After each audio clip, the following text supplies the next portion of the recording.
मैंने कहा था तुम्हें मुंह के बल नहीं गिराया ना, तो मेरा नाम अगर किसी चीज की सच्चे दिल से लगन करो ना, तो किस्मत भी आपका साथ देती है। हर बार मेरे साथ ही ऐसा क्यों होता है?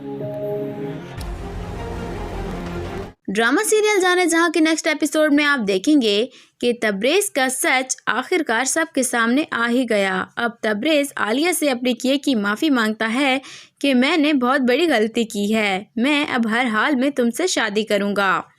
लेकिन आलिया अब इतनी आसानी से किश्वर बेगम को माफ़ नहीं करेगी, क्योंकि अब शहराम भी खामोश बैठने वालों में से नहीं है।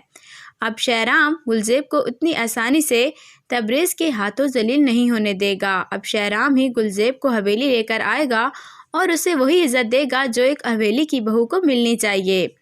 लेकिन किश्वर बेगम अब फैसला करेगी कि तबरेज़ हवेली में रहेगा। गुलज़ेब को अगर उसने हवेली लाने के बारे में सोचा तो फिर किश्वर बेगम अब तबरेज़ को सबक सिखाने के लिए कुछ अरसा तक उसे हवेली से दूर रखेगी और उसे इस बात का एहसास हो जाएगा कि ज़िंदगी गलत फैसले लेने से नहीं गुजारी जाती। अब अगर तबरेज़ इस हवेली में वापस आना चाहता है तो उसे गुलज़ेब को अपनी ज़िंदगी से निकालना होगा, क्योंकि किश्वर बेगम अब इतनी आसानी से गुलज़ेब को हवेली में जगह नहीं बनाने देगी।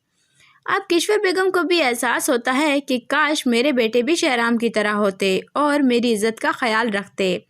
लेकिन अब किश्वर बेगम ने शहराम के साथ जो कुछ किया है, अब तबरेज़ की सूरत में वही कुछ उसे भुगतना पड़ रहा है।